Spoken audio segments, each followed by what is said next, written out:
Assalamualaikum warahmatullahi wabarakatuh. Ketemu lagi dengan saya Andri. Kemarin saya sudah membahas tentang bagaimana cara instalasi Linux di VirtualBox pada Windows 10. Dan kali ini kita akan belajar tentang perintah-perintah dasar yang ada di Linux. Oke, langsung aja kita coba.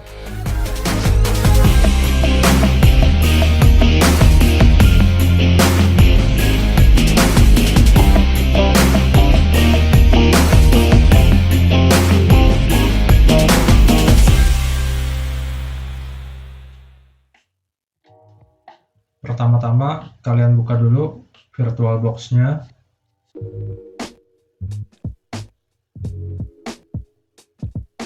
Kemudian kalian nyalakan VM yang kemarin kalian sudah buat. Kemarin saya sudah buat namanya CentOS 7 ini. Dan kalian langsung aja klik start.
Oke, langsung aja kalian masukin login sebagai root.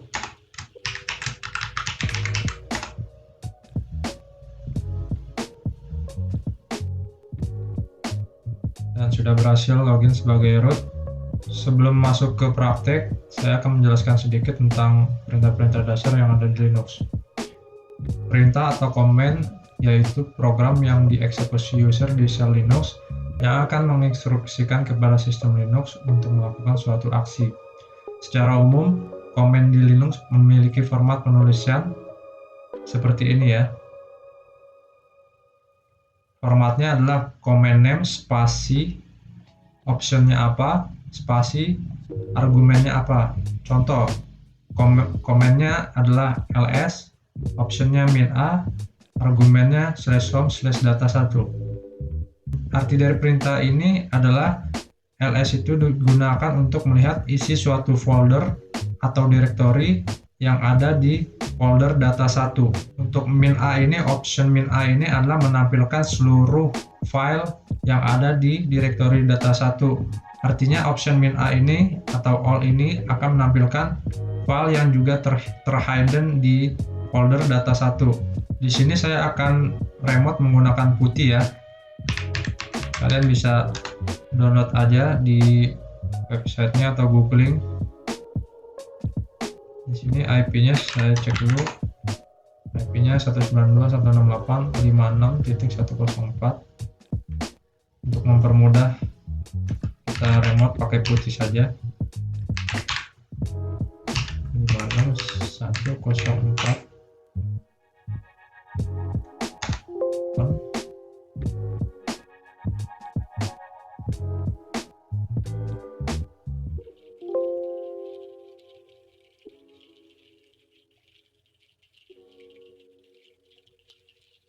Oke, kita login lagi sebagai root. Oke, saya akan mulai dari perintah yang sering digunakan ya, yaitu perintah cd. Perintah cd ini merupakan singkatan dari change directory, yang mana perintah ini digunakan atau berfungsi untuk melakukan perpindahan direktori kerja. Contohnya adalah misalkan kita ingin menuju ke suatu direktori, misalkan direktori OPT. Kita tinggal tulis saja cd terus direktori yang mau kita tuju, misalkan cd/opt, kemudian klik tekan enter. Kemudian jika ingin kita melihat isi dari folder opt, kita tinggal tulis aja perintah ls/opt,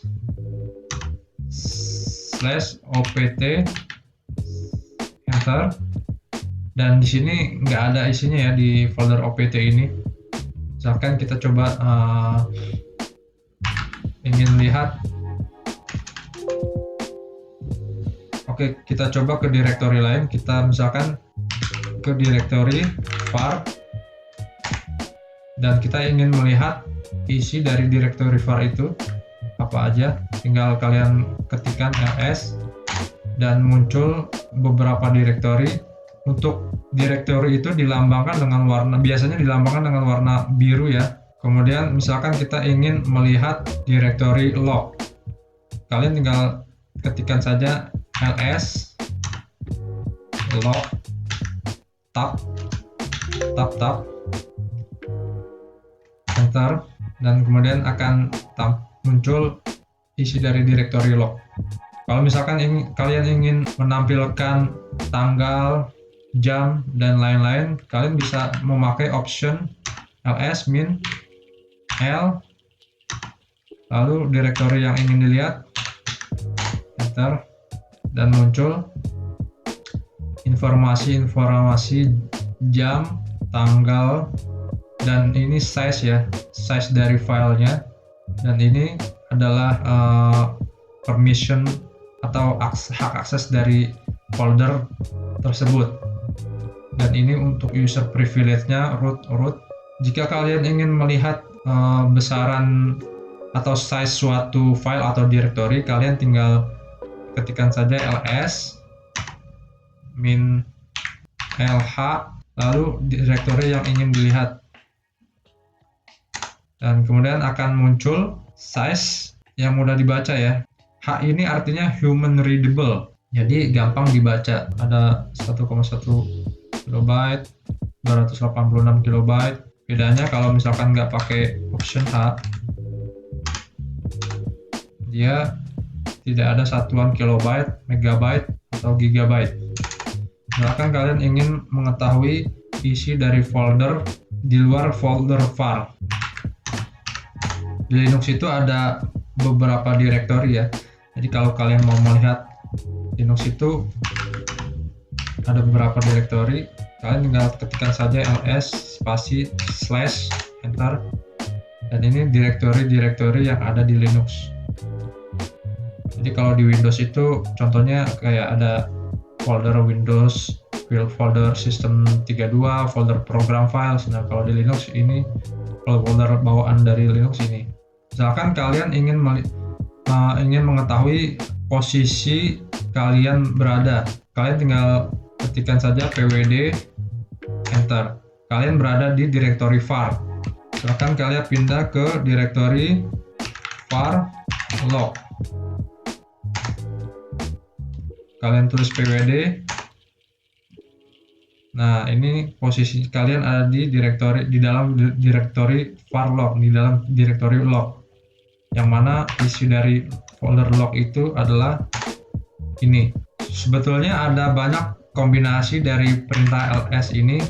Kalian tinggal lihat aja di manualnya, kalian ketikkan man ls, enter, dan ini kalian bisa lihat optionnya -a itu all. Kalian bisa kombinasikan sendiri. H itu human readable, dan lain-lain banyak di sini ya. Kalian tinggal explore aja. Oke, selanjutnya ada perintah date. Perintah date ini digunakan untuk melihat tanggal dan waktu. Contohnya, kalian langsung aja ketikkan date, lalu akan muncul informasi tanggal dan jam berapa. Atau bisa juga kalau misalkan kalian ingin melihat jam waktu UTC, kalian tinggal date min u. Nah ini akan tampil informasi jam berdasarkan UTC. Jadi kalau misalkan waktu UTC di sini menunjukkan pukul 5, untuk berarti untuk waktu Indonesia Baratnya kalian tinggal tambahkan aja 7 jam ya. Jadi untuk jam waktu Indonesianya itu jam 12. 5 tambah 7 12. Oke, selanjutnya ada perintah uname. Uname itu merupakan singkatan dari Unix name. Perintah ini untuk melihat informasi lengkap mengenai sistem Linux, misalnya nama mesin, sistem operasi, dan kernel. Contoh, uname min a. Uname min a ini akan menampilkan semua informasi mengenai sistem Linux. Di sini contohnya ada sistem operasinya Linux, distronya hostname-nya CentOS 7, Striplab. Di sini versi kernelnya. Kemudian di sini untuk tanggalnya, jam, dan ini versinya 64 bit dan lain-lain ya. Kalian juga bisa pakai komen uname min r. Uname min r ini berarti rilis kernelnya ya, informasi rilis kernel. Jadi di sini akan menampilkan rilis kernel versi 3.10. Terus juga ada uname min srm, itu artinya akan menampilkan nama kernel, rilis kernel, dan nama hardware mesinnya. Jadi di sini nama nama kernelnya, versinya, versi kernelnya, dan ini mesinnya 64 bit. Oke, selanjutnya ada perintah untuk membuat user baru. Jadi kalau kita ingin membuat user baru di Linux itu pakai di CentOS 7 itu pakai perintah user add. User add. Ini fungsinya untuk membuat user baru. Contoh, kita tulis perintah user add, enter. Misalkan kita ingin membuat user baru namanya Andri. Kita tinggal tulis aja user add spasi Andri, enter. Kemudian setelah itu kita setting password dari user Andri. Caranya passwd Andri, nama usernya. Kemudian kalian tulis password barunya,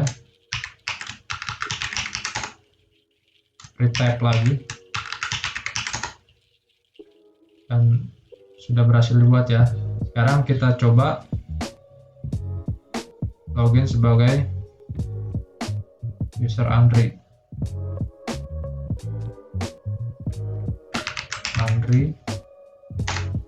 Password yang udah dibuat tadi. Oke, udah berhasil ya. Ini kalau tanda $, ini tandanya dia user biasa, bukan user root. Kalau user root itu tandanya pagar, crash. Dan kalau kita ingin menghapus user Andri, kita tinggal tulis komen userdel spasi Andri, enter. Nah, ini ada warning user Andri ini masih digunakan. Berarti yang terminal SSH yang tadi kita close dulu. Kemudian kalian tuliskan lagi userdel Andri, enter, dan otomatis user Andri sudah terhapus. Untuk tesnya kita coba login sebagai Andri, harusnya sudah tidak bisa login karena sudah terhapus di sistem.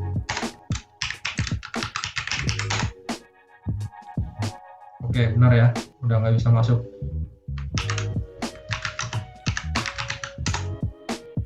Jadi ketika kita tadi membuat user baru, user Andri, ia akan otomatis membuat folder Andri di folder home. Tadi kan kita sudah menghapus user Andri ya, tapi di sini belum otomatis directory Andri-nya belum terhapus. Jadi jika kalian ingin menghapus directory Andri di home directory, kalian menggunakan userdel min r Andri.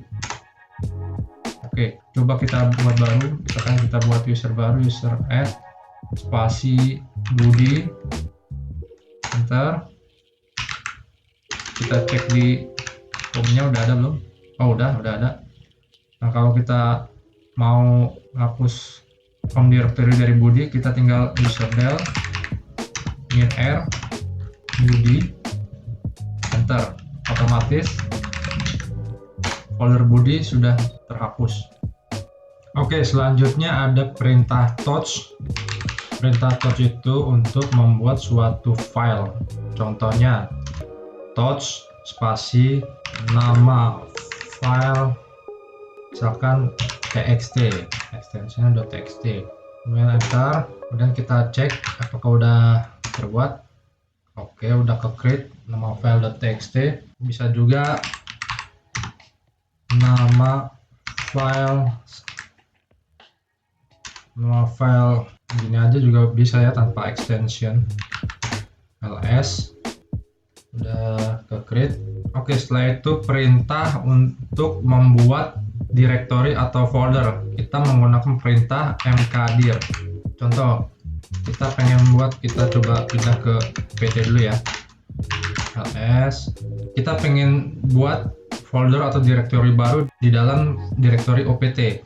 Perintahnya adalah mkdir spasi nama folder, enter. Kita cek dulu, sudah ada.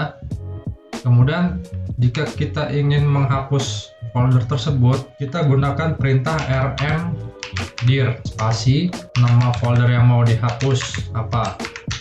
Di sini kan nama folder ya. Kemudian tekan enter.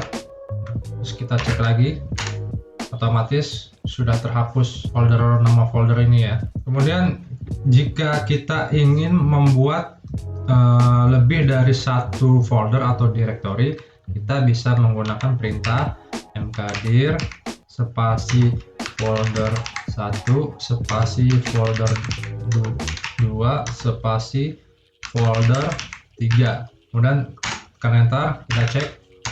Nah, udah ada ya 3 foldernya. Folder 1, folder 2, folder 3. Kemudian kalau misalkan kita ingin membuat lebih dari satu file ya, kita bisa menggunakan touch. Misalkan coba 1, coba 2, coba 3. Terus kalian tekan enter, kita cek file coba 1, coba 2, coba 3 itu sudah tercreate ya. Kemudian jika kalian ingin menghapus suatu file, kalian bisa menggunakan perintah rm spasi nama file yang mau dihapus. Misalkan di sini coba 1, tekan enter. Nah, di sini ada muncul tampilan atau teks untuk konfirmasi apakah coba 1 ini ingin dihapus atau enggak. Kita tekan yes saja, dan kita cek coba 1 sudah terhapus. Jika kalian ingin menghapus suatu folder atau directory yang di dalamnya itu berisi suatu file atau folder, kalian bisa gunakan perintah rm-r. Nah, di sini kita kan ada di posisi folder 1. Di dalam folder 1 kan ini nggak ada filenya ya. Kita coba bikin dulu filenya ya. Touch coba dulu .txt, enter. Kita cek ada. Kemudian kita mundur satu langkah. Kalau ingin mundur satu langkah satu folder, kita tinggal ketikkan perintah cd titik-titik. Dia akan mundur satu langkah atau back satu langkah karena kita ada di posisi opt. Nah, tadi kan filenya ada di dalam folder 1 ya. File coba dulu.txt itu ada di folder 1. Nah, kita ingin menghapus folder 1 beserta isinya. Coba kita pakai cara rm spasi folder 1. Apakah bisa atau tidak? Kita coba. Nah, di situ ada warning cannot remove folder 1 is a directory. Ini muncul karena di dalam folder 1 itu ada sebuah file, ada isinya ya. Jadi folder 1 itu tidak bisa dihapus dengan perintah rm saja. Dia harus ditambahkan dengan option rm-r spasi folder yang mau dihapus. Kemudian klik tekan enter. Oke, kemudian ada muncul tampilan konfirmasi. Kalian ketikkan saja yes, y. Nah, ini ada konfirmasi lagi apakah ingin menghapus. Coba dulu .txt, y, kan y. Ini ada konfirmasi lagi, kan y. Oke, harusnya ini folder 1 dan isinya udah nggak ada ya. Coba kita cek ls. Nah, benar, folder 1 udah berhasil dihapus. Nah, jadi misalkan kalian mau menghapus folder yang ada isinya, kalian pakai opsi min r. Tapi kalau misalkan nggak pakai min r, kalian tidak akan bisa menghapus folder tersebut. Jadi paham ya bedanya seperti itu. Kalau misalkan pakai rmdir gimana? Bisa apa enggak? Kita coba dulu ya. Kita coba bikin file di folder 2. Touch misalkan tester.txt, kita letakkan di folder 2. Enter. Kemudian kita cek dulu di folder 2 udah ada folder atau belum. Oh, sorry. Terus tester.txt. Oh, salah, saya salah. Kita coba buat lagi. Touch tes di folder 2 ya. Oh, ini tuh nggak mau ya, bentar. Terus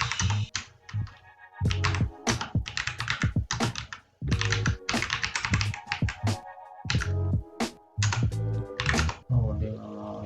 Oke, untuk mengetesnya kita coba bikin file dulu di folder 2. Kita pindah ke folder 2 dulu. Ini di sini kita bikin file coba dulu, enter, cek dulu. Kemudian kita mundur satu langkah. Nah, coba kita gunakan perintah rmdir. Apakah dia bisa menghapus folder 2 atau tidak? Kita tes. Nah, nggak bisa ya. Jadi bedanya kalau rmdir itu dia nggak bisa menghapus folder yang ada isinya. Jadi dia khusus untuk menghapus folder yang kosong. Contohnya rmdir folder 3 kan ini tidak ada isinya ya. Coba kita cek. Nah, coba kita hapus yang folder 3 menggunakan rmdir. Ini langsung bisa. Oke, bisa ya. Berarti bedanya itu ya. Jadi rmdir itu hanya bisa menghapus direktori atau folder yang kosong. Jadi dia nggak bisa menghapus direktori yang ada isinya. Oke, paham ya sampai sini? Oke, selanjutnya perintah cp. Perintah cp digunakan untuk mengcopy atau menyalin suatu file ke direktori lain atau ke folder lain. Contohnya misalkan kita mau copy paste file coba 3 ke folder 2. Caranya adalah cp spasi coba 3 spasi destinasi folder yang mau di paste. Kita coba copy ke folder 2. Jadi cp spasi coba 3 spasi folder 2. Enter. Kita cek di folder 2. Oke, coba 3 udah ada ya. Jadi misalkan kita mau copy file coba 3 ke misalkan direktorinya bukan di dalam direktori opt, misalkan di direktori lain, misalkan direktori home slash enter. Nah, oke, kita cek di home apakah udah ada ya. Oke, untuk perintah cp ini cukup mudah ya. Jadi sintaknya itu comment spasi nama file yang ingin di copy,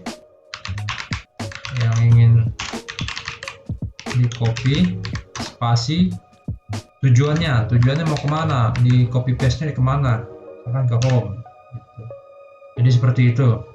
Kemudian perintah cat ini digunakan untuk menampilkan isi dari suatu file. Contohnya di sini, contohnya kita coba lihat di opt ada ini ya,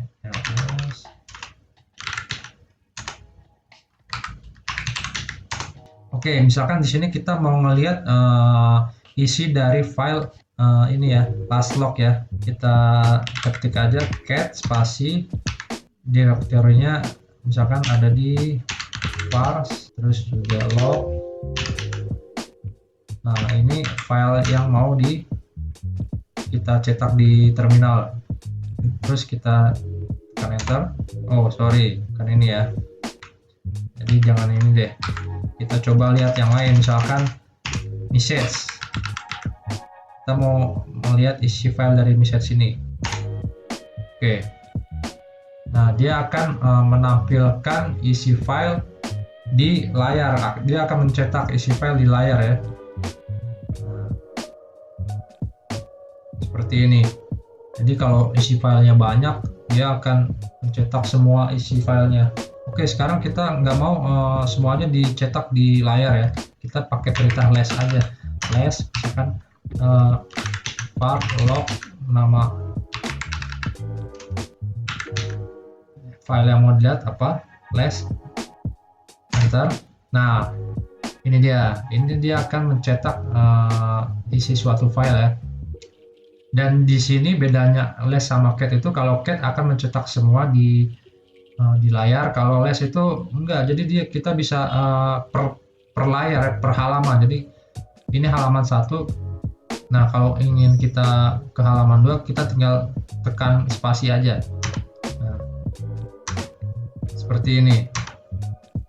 Atau juga bisa pencet arah atau keyboard atas bawah. Nah, gimana caranya keluar dari jendela ini? Kita tinggal tekan aja key atau escape dulu, escape sampai ada tanda titik 2 seperti ini. Kemudian kalian ketikkan key. Nah, dia langsung otomatis keluar dan dia tidak mencetak ya. Jadi dia hanya ibaratnya kayak preview aja sih. Oke, selanjutnya perintah mv.